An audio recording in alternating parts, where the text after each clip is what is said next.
Joseph Kabila était déjà à Goma. Il n'arrivait pas, il ne revenait pas.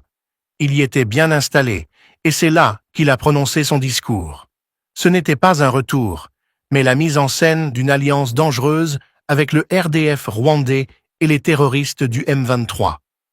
Pendant que le peuple congolais subit massacres, viols et déplacements, la trahison de Kabila devient officielle. L'heure n'est plus aux illusions.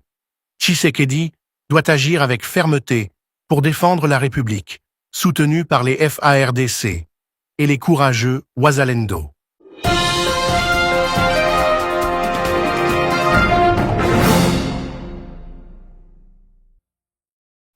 Joseph Kabila, l'ancien président de la République démocratique du Congo, dont le règne a été marqué par les zones d'ombre, les pactes obscurs et une soumission silencieuse à l'agenda de Kigali, est au cœur d'un nouveau scandale national. Contrairement à ce que propagent certains médias acquis ou naïfs, il n'est pas sur le point d'arriver à Goma. Il y vit déjà. Ce que nous observons aujourd'hui n'est rien de moins qu'un théâtre soigneusement orchestré pour rendre officielle une présence qui n'a jamais cessé. Une mise en scène médiatique pensée pour frapper les esprits, pour camoufler la trahison sous les habits du retour d'un homme fort. Mais Kabila n'est pas un homme d'État soucieux de la paix ou de la souveraineté du Congo. Il est désormais, de manière ouverte et sans équivoque, l'un des piliers de l'agression contre la République. Son alliance avec le Rwanda de Paul Kagame, sa complicité avec les forces criminelles du M23 et du soi-disant AFC, le placent aujourd'hui comme l'un des ennemis internes les plus dangereux pour l'avenir de la RDC. Depuis la réunion stratégique tenue récemment en Afrique du Sud, les partisans de Kabila ont ajusté leur stratégie de communication. Ayant constaté leur défaite sur le terrain médiatique, ils ont décidé de passer à l'offensive, créer un événement autour du retour de Kabila à Goma, pour lui redonner une légitimité factice et préparer l'opinion à sa réhabilitation orchestrée. Mais le peuple congolais n'est pas dupe. Ce retour n'est pas un retour. C'est une opération psychologique visant à galvaniser les réseaux de trahison au service de l'agresseur rwandais. Le danger est d'autant plus grand que de nombreux Congolais, à l'intérieur du pays, comme dans la diaspora, ont été achetés. Il ne faut donc pas s'étonner de voir des figures connues pour avoir dénoncé Kabila hier devenir aujourd'hui ses défenseurs zélés. Les réseaux mafieux n'achètent pas seulement les armes, ils achètent aussi les consciences. Et face à cette corruption de l'âme, à cette inversion des valeurs, seule une ligne de fermeté peut préserver la nation. Le président Félix Tshisekedi, qui incarne l'espoir de la souveraineté retrouvée, doit agir avec résolution. Kabila n'est plus un adversaire politique. Il est désormais un traître en temps de guerre. Il a pris parti contre la République en se rangeant aux côtés de ceux qui tuent, violents, et déplacent les Congolais au Nord Kivu et en Ituri. Dès lors, tout acte de neutralisation dirigé contre lui est non seulement légitime, mais nécessaire. C'est un acte de défense nationale. Les unités spéciales de l'armée congolaise doivent recevoir l'ordre clair de localiser, encercler et neutraliser cette menace interne à Goma. La guerre que traverse actuellement la RDC n'est pas une guerre ordinaire. Elle est multiforme, complexe, asymétrique. Elle implique des États étrangers, des réseaux de minerais de sang, des complices locaux infiltrés dans les sphères politiques, militaires et économiques. Dans un tel contexte, la réponse doit être stratégique, déterminée, mais surtout impitoyable envers ceux qui trahissent. Le peuple congolais souffre. Des femmes sont violées. Des enfants sont arrachés à leur enfance. Des villages entiers sont rayés de la carte. Des familles fuient, errant de camp en camp, sans eau, sans nourriture, sans avenir. Et pendant ce temps, un ancien président pactise avec ceux qui sèment cette désolation. Pouvons-nous, en tant que nation, rester inerte? Pouvons-nous tolérer l'inacceptable? La réponse est non. Tshisekedi a montré, depuis son arrivée au pouvoir, une volonté claire de libérer le Congo de l'emprise des réseaux d'influence hérités du régime Kabila. Il a renforcé les FARDC, valorisé les patriotes Wazalendo qui défendent leurs villages et leurs terres avec courage et engagé un combat contre la balkanisation de l'Est. Mais cette nouvelle donne nécessite un nouveau cap. L'heure est venue de frapper fort, de frapper juste et de frapper vite. Car la guerre ne fait que commencer. Elle changera de visage. Elle se jouera autant sur le terrain militaire que sur le plan psychologique, politique et informationnel. Mais à la fin, la RDC triomphera, parce qu'elle est debout, parce que son peuple est résilient, parce que ses soldats, ceux des FARDC et les vaillants Wazalendo, défendent chaque mètre carré de sol congolais avec l'énergie du désespoir, parce qu'un peuple qui souffre, mais qui ne renonce pas, est invincible. L'alliance Kabila RDF M23 n'est pas seulement une alliance de guerre, c'est une entreprise de recolonisation du Congo par le biais de Congolais traîtres à leur propre patrie. Kabila n'agit pas seul. Il est le visage visible d'une hydre à plusieurs têtes, nourrie par les multinationales avides des minerais congolais, appuyée par des puissances étrangères qui ferment les yeux sur les crimes de Kagame.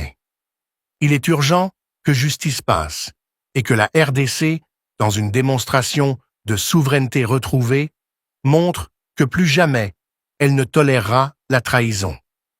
La Constitution donne à l'État congolais le devoir de défendre l'intégrité du territoire, la sécurité des populations et la souveraineté nationale. Chaque jour que Kabila passe libre à Goma est une insulte aux milliers de morts, aux femmes violées, aux enfants orphelins, aux villages anéantis. Il faut que cela cesse. Le combat ne sera pas facile. Des résistances surgiront. Les ennemis de l'intérieur sont parfois plus perfides que ceux de l'extérieur. Mais Tshisekedi n'est pas seul.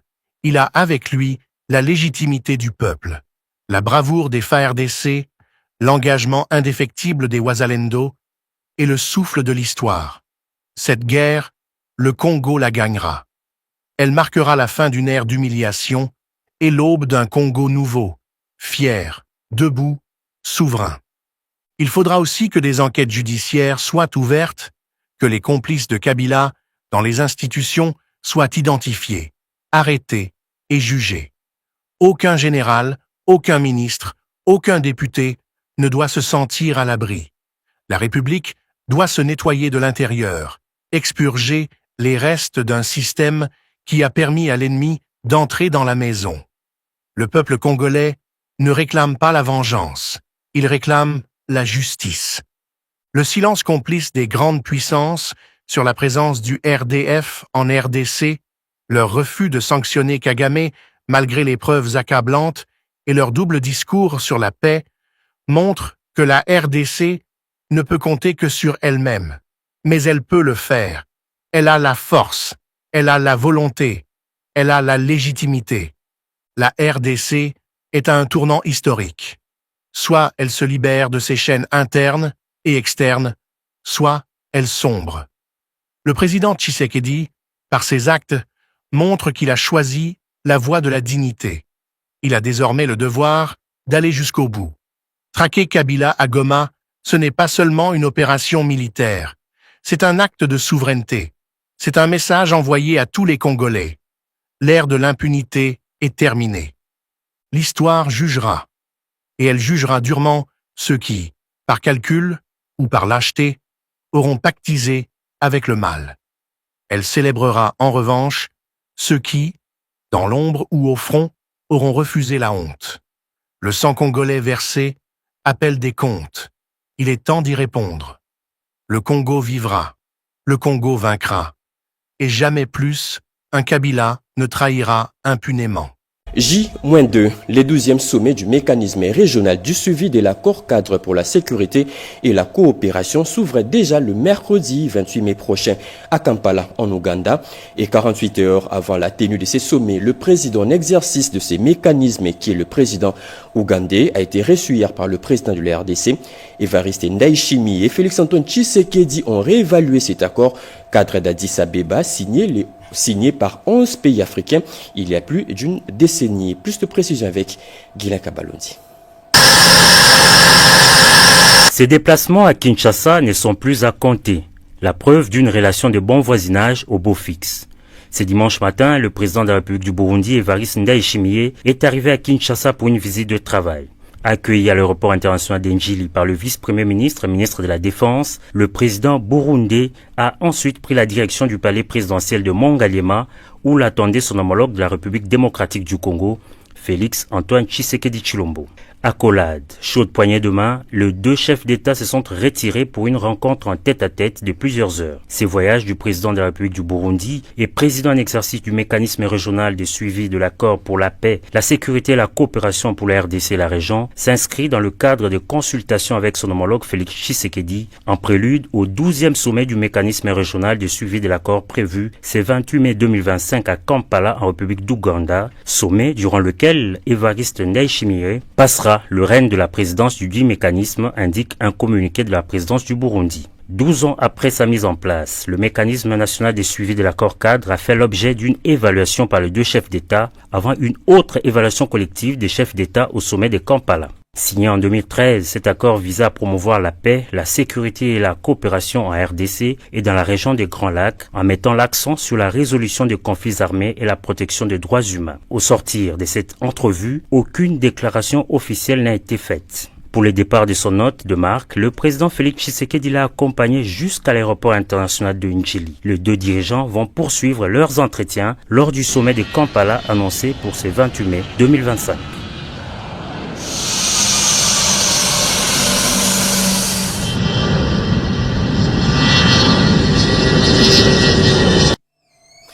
Et puis un petit rectificatif avant de poursuivre ces journaux. Le président Ndayishimiye est le président burundais et non ougandais, comme je le dis tantôt. Poursuivons ces journaux. La route de l'espoir, Kananga Kalambambouji, un des chantiers prioritaires pour le gouvernement congolais. En séjour à Kananga, dans le Kasaï central, la première ministre Judith Suminwa a inspecté les travaux de cet axe stratégique qui va relier la RDC à l'Angola et aussi connecter tout l'espace Grand Kasaï. Et aussi en fervente chrétienne, la chef du gouvernement a assisté hier à une messe en la paroisse universitaire Saint-Marc, comme nous dit Chimedondo. La première ministre Judith Suminwa Tuluka poursuit son séjour de travail dans le chef-lieu du Kasaï central. Dimanche 25 mai, elle a enchaîné le visite symbolique et descente sur le terrain, débutant par une messe à la paroisse universitaire Saint-Marc, avant d'inspecter plusieurs chantiers prioritaires. Sur les sites de projet Mégatron, une centrale solaire censée alimenter la ville en électricité, la chef du gouvernement a dénoncé l'arrêt de travaux et exigé une relance immédiate. Plus tard, cap sur la route Kananga-Kalambambouji, un axe stratégique de 230 km qui reliera la RDC à l'Angola. Je dis que le président de la République a pris des engagements, le gouvernement et tous les services étatiques font de leur mieux pour le faire. C'est vrai qu'on a des contraintes. Tout projet a des contraintes, mais on doit aussi, et comporte des risques. On doit regarder les mitigations des risques, etc. pour essayer d'aller de l'avant. Vous n'oubliez pas qu'on est dans une zone où on a la saison de pluie, on a la saison sèche. La saison de pluie vient avec ses contraintes. Et donc maintenant, pendant la saison sèche, justement, c'est ce qu'ils viennent dire dans leur planification. Ils vont essayer d'aller plus vite pour rattraper les retards. Après le terrain, place à l'écoute. Jusqu'à l'aube, Judith Suminwa a rencontré les élus provinciaux, responsables religieux, opérateurs économiques, sociétés civiles et représentants de la jeunesse dans un dialogue marathon. Parmi les sujets clés, l'acheminement des matériaux vers Katende, l'état d'avancement de route, la rétrocession des fonds à la province. Autant de signaux concrets pour montrer que les priorités locales sont attendues à Kinshasa. Kinshasa, transformé en chantier, le gouvernement vient d'élancer le travaux d'urgence de réhabilitation de plusieurs routes prioritaires. L'avenue du tourisme et l'avenue du Flambeau et la route bypass figurent parmi ces gros chantiers en urgence. Le travaux prévoit aussi l'écurage des rivières et des cours d'eau. Parmi les membres du gouvernement qui étaient sur différents chantiers, l'on retrouve le ministre des Finances, Doudou Fwamba, veut se rassurer de la bonne exécution de ces projets financés totalement par le gouvernement congolais. Sylvie Mouimbo. De l'avenue du tourisme qui longe le fleuve baptisé Nzila-Yamaï en passant par l'érosion Bala à Badiading et sur la route Sebo à Kimwenzagar, l'état de route est déplorable. La voirie urbaine de la capitale congolaise a besoin d'une cure de jouvence. Le ministre des Finances, Doudou Fwamba Likunde Libotaï, a inspecté toutes ces routes défoncées pour voir l'état d'avancement des travaux financés par le gouvernement de la République. L'avenue du tourisme reçoit sa première pause en béton et non loin de l'érosion Bala à Badiading est en train d'être maîtrisée avec l'aménagement d'un collecteur de 1700 mètres. Les travaux avancent aussi tant bien que mal au niveau de Kimwenzagar, tout comme à Lemba Super et au secteur sous-région.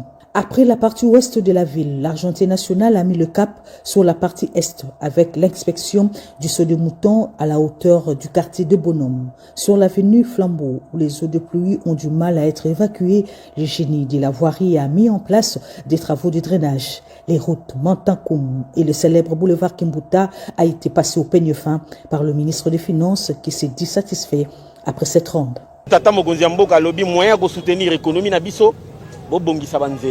Pour soutenir notre économie, nous devons construire les routes à travers la République. Décision prise par le chef de l'État dans sa nouvelle politique axée sur le désengorgement de nos territoires. Nous avons commencé l'inspection des terrains ici à Kinshasa, ensemble avec le ministre des ITPR ainsi que le gouverneur pour pouvoir faire les études sur la faisabilité afin de pouvoir permettre la libre circulation de notre population. Le chef du gouvernement, Félix Antoine Tshisekedi Tshilombo, insista qu'il était avant Bamisale Banda. Étude de faisabilité, il faut y précéder. Le ministre des Finances a exhorté les autorités de la ville de faire diligence pour ouvrir d'autres chantiers et surtout de voies secondaires pour désengorger les principales et diminuer les embouteillages qui sont contre-productifs pour l'économie nationale. L'affaire a fait grand bruit sur les réseaux sociaux ces week-ends. Affaire Lyon en cavale et le gouvernorat provincial du Haut-Katanga vient de réagir à travers un communiqué. Il informe l'opinion nationale qu'internationale que les lions qui s'étaient échappés de leur cage le samedi 24 mai dernier et ont été retrouvés neutralisés les dimanches 25 mai 2025 par les équipes spécialisées des FARDC, appuyées par les éléments de l'ICCN opérant sur instruction de l'autorité provinciale. Le gouvernorat tient à préciser qu'il s'agit des 4 lions sortis effectivement de leur cage, mais demeurés toujours au sein du complexe animalier Benji. Tous les 4 fauves ont été capturés sans aucun incident et ramenés à l'intérieur de leur cage grâce à l'expertise avérée des éléments commis à cette opération spéciale. C'est un communiqué signé le directeur de cabinet du gouverneur le 25 mai 2025. Poursuivons ces journaux. Des ex-rebelles du groupe armé Zahir Mabanga transformés en ouvriers dans le territoire d'Irumu en Ituri. Ils vont désormais s'élancer dans l'élevage des bovins et dans plusieurs travaux communautaires. Ces anciens rebelles ont reçu des matériaux nécessaires pour le début de ces travaux. Une initiative du PDDRCS appuyée par la MONUSCO, comme nous dit notre envoyé spécial Peggy Mukunda.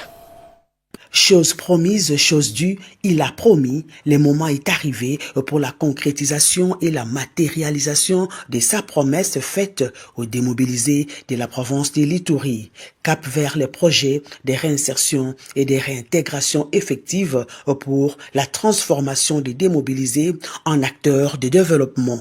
L'homme de parole et du terrain, Jean-Dédié Désiré Ntangatita, coordonnateur national du programme de désarmement, démobilisation, relèvement communautaire et stabilisation, PDRCS, vient de lancer officiellement à Thierry, dans les territoires d'Irumu, les 10 projets pour les démobilisés du groupe armé Zahir de Mabanga. Le moment est venu de répondre à l'appel de la République. La main tendue du chef de l'État est sincère. Sa parole est fidèle. Son engagement est irréversible.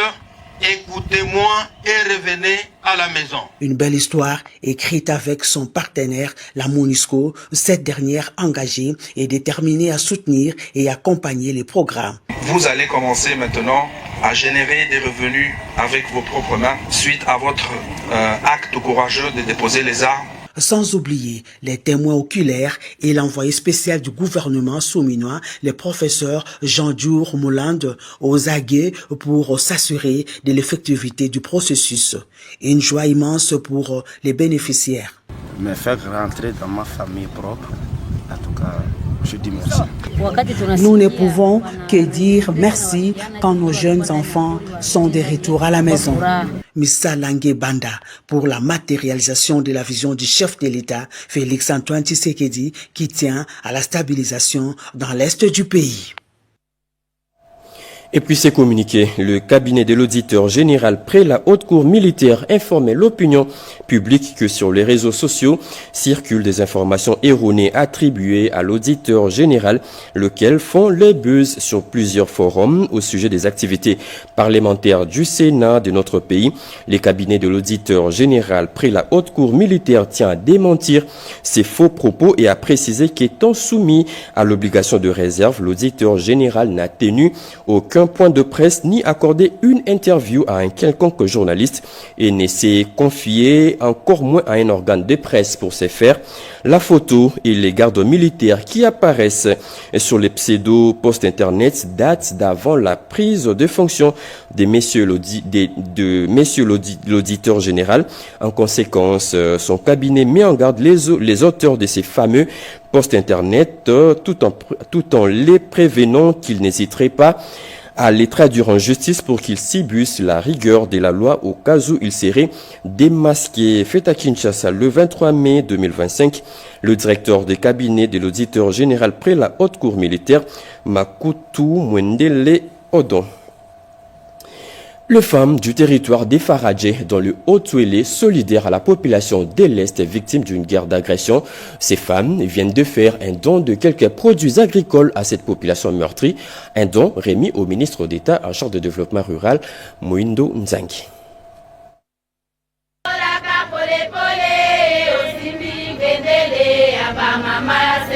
Dans les territoires de Ouatia, Jean Bakomi Togambu et Moindo Nzangi Butondo ont été reçus par la population rurale du secteur Kibali, où le chef Dieudonné Sururu les a remerciés de les avoir honorés de leur présence dans son entité. Tour à tour, les deux personnalités ont électrisé la foule quant à la relance de l'agriculture pérenne comme soupape de sécurité pour le développement endogène. Les femmes rurales du secteur Kibali ont offert à leurs hôtes de produits agricoles récoltés et transformés localement. Plus loin, au chef-lieu du territoire de Faradje voisin, situé à environ 100 km de Ouatia, même ambiance malgré la pluie qui s'est invitée. Après le message du gouverneur Jean Bakomi Togambu sur la revanche du sol sur les sous-sols, garantie par l'ouverture des routes des dessertes agricoles, quelle n'a pas été la surprise agréable pour Moindo Nzangi d'être chargé par la population de Faradje de parvenir sa contribution destinée aux compatriotes affectés par la guerre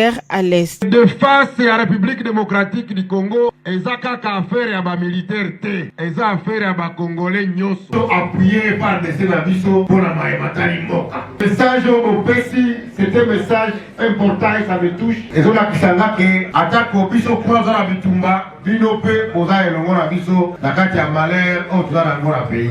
Merci beaucoup pour la population de Faradje. Et votre message que vous venez de faire, vous ne savez pas son importance. Et beaucoup après.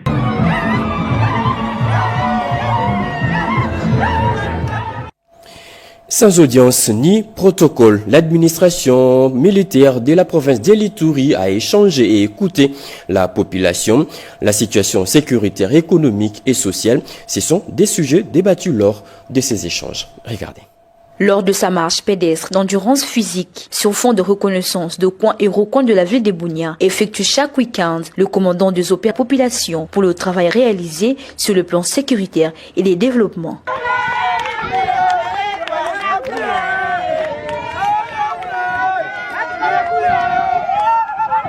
Certaines séances de sport, mais un gouverneur militaire trouve toujours l'opportunité pour prodiguer des sages conseils à ses administrés qu'il rencontre sur son itinéraire. Ici, ce sont les écoliers de l'école Elika qui en sont bénéficiaires.